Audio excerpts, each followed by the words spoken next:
بہت سی اور بھی صورتیں ہیں، لیکن جس بندے کو بہت زیادہ ڈپریشن ہو، نیند نہیں آ رہی، وہ سورت اما یتساءلون، سورت نبا 30واں پارہ جہاں سے شروع ہوتا ہے، اس کو بار بار پڑھے، یقینی طور پہ اس کو نیند آ جائے گی۔ باقی صورتوں کے حوالے سے گزشتہ درس میں آپ کے سامنے رکھا تھا، لیکن چند آیات ہیں اسی قرآن پاک کی، ان کو بیان کر کے اپنی بات کو آگے بڑھائیں گے۔ کچھ لوگ پوچھتے ہیں کہ بے اولادی کا جو مرض ہے، ہم اس کا شکار ہیں، بانچ ہے بیوی، خود بوڑھے ہو گئے ہیں، مثال دے رہا ہوں، یا بیماری کا شکار ہیں،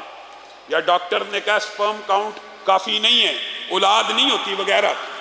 تو اس کے لیے ایک بہت مجرب وظیفہ ہے، ربی لا تذرنی فردا وانت خیر الوارثین، ربی لا تذرنی فردا وانت خیر الوارثین۔ یہ 313 مرتبہ 40 دن ہر نماز کے بعد پڑھ کے تجربہ کر لیجئے۔ اسی مرکز کے اندر اللہ کے فضل و کرم سے متعدد ایسے لوگ موجود ہیں کہ جن کے گھر اولاد نرینہ بیٹا نہیں تھا ہوتا، انہوں نے یہ وظیفے کیے ہیں، اللہ کے فضل و کرم سے آج اللہ تعالیٰ نے ان کی گودوں کو ہرا کر دیا ہے۔ اور یہ ضمنی طور پہ بات آئی، آپ سب ساتھیوں سے گزارش ہے، آپ نے آمین کہنا ہے۔ ہماری جو پرنسپل ہیں، ٹیچر ہیں خواتین کی، باجی اقصیٰ، آپ سب دعا کریں اللہ تعالیٰ ان کو بھی اولاد صالحہ نرینہ نصیب کرے، اللہ تعالیٰ ان کو اولاد صالحہ نرینہ نصیب کرے، اللہ تعالیٰ ان کو اولاد صالحہ نرینہ نصیب کرے۔ جو بندہ یہ وظیفہ پڑھتا ہے اللہ رب العزت ان کو اولاد صالحہ نرینہ ضرور نصیب کرتے ہیں۔ ہاں، اس کے ساتھ 10 تسبیحات استغفر اللہ کی بھی پڑھنی چاہیے، کیونکہ استغفار کی جو فضائل ہیں انشاءاللہ صبح جمعے میں اس استغفار کے حوالے سے مفصل گفتگو ہوگی۔ آگے بڑھیے، جو بندہ شادی بیاہ اور اس معاملات کا شکار ہے اور یہ بات سمجھتا ہے کہ ہمارے بچوں کے اچھے رشتے نہیں آ رہے یا شادی نہیں ہو رہی،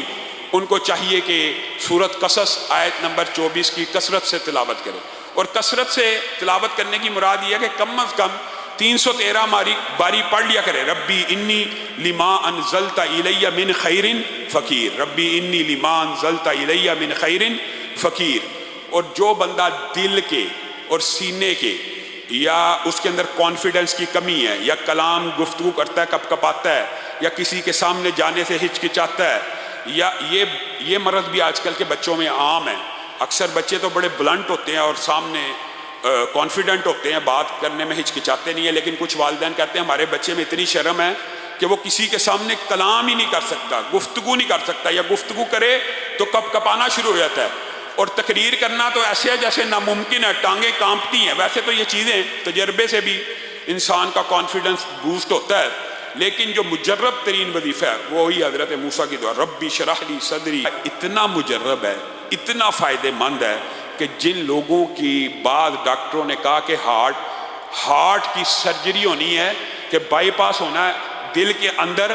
چربی جمی ہوئی ہے، وینز کے اندر چربیاں ان کے لوتھڑے جم چکے ہیں، بائی پاس ضروری ہے، انجیو پلاسٹی وغیرہ ضروری ہے، ان لوگوں نے صرف یہ آیت پڑھی ہے، ربی شرح لی صدری ویسر لی امری، ربی شرح لی صدری، اللہ تعالیٰ نے ان کے دلوں کو کھول دیا ہے، اور وہ جو خون کے کلاٹس اور چربی کے کلاٹس، بھائی شفا کس نے دینی ہے؟ اللہ نے۔ شفا آتی ہی آسمان سے۔ ہاں، یہ جو دنیا کا علاج کروانا ہے یہ بھی سنت ہے، یہ بھی باعث اجر و ثواب بن جاتا ہے، کیونکہ رسول اللہ کی اجازت موجود ہے، لیکن آپ قرآن پاک سے بھی شفا حاصل کرنے کی کوشش کریں، ان آیات کو اپنی زندگی کا حصہ بنائیں، تو اللہ کے فضل و کرم سے آپ دیکھیں گے کہ ان کے نتائج حیرت انگیز ہیں۔ اور اگر میں صرف آپ کو تجربے اور مشاہدے کی باتیں بیان کرنا شروع کروں کہ اس آیت سے فلاں کا ہر آیت کے نتیجے میں یہ باتیں آپ کے سامنے وہ رکھ رہا ہوں کہ جو پریکٹیکلی جو مریض ان سے شفا پا چکے ہیں۔ اسی قرآن پاک کے اندر مسبحات کا بیان ہے کہ رسول اللہ صلی اللہ علیہ وسلم رات سونے سے پہلے مسبحات کی تلاوت کیا کرتے تھے۔ وہ 7 صورتیں ہیں، اسراء، حدید، حشر، صف، جمعہ، تغابن، سورۃ اعلیٰ، یہ 7 صورتیں جو ان الفاظ سے تسبیح رب سے شروع ہوتی ہیں، وہ 7 صورتوں کے اندر پڑھنے کا فائدہ کیا ہے؟ رسول اللہ صلی اللہ علیہ وسلم نے فرمایا، اور ہر روز رسول اللہ رات سونے سے پہلے یہ بھی پڑھ لیا کرتے تھے،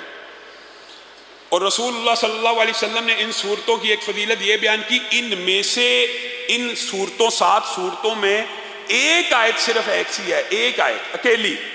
جو 1000 آیتوں سے افضل ہے، ایک آیت صرف ایک آیت. تو یہ 7 صورتیں اگر آپ پڑھیں گے تو یقینی طور پہ آپ وہ آیت بھی پالیں گے. تو اگر ایک آیت کو پالیں گے ان 7 صورتوں کے پڑھنے کا الگ اجر و ثواب، اس ایک آیت کو پڑھنے کا 1000 آیتوں کا الگ اجر و ثواب آپ کے نامہ اعمال میں لکھ دیا جائے گا. اس کو بھی اپنائیے، اس کو بھی یاد کیجئے. سورۃ اسراء، سورۃ حدید، سورۃ حشر، سورۃ صف، سورۃ جمعہ، سورۃ تغابن اور سورۃ اعلیٰ. اور یہ پڑھنا اگر آپ پڑھنا شروع کریں تو جب پریکٹس ہو جاتی ہے 20-25 منٹ میں آپ یہ پڑھ سکتے ہیں، اور یہ کوئی زیادہ ٹائم نہیں لگتا.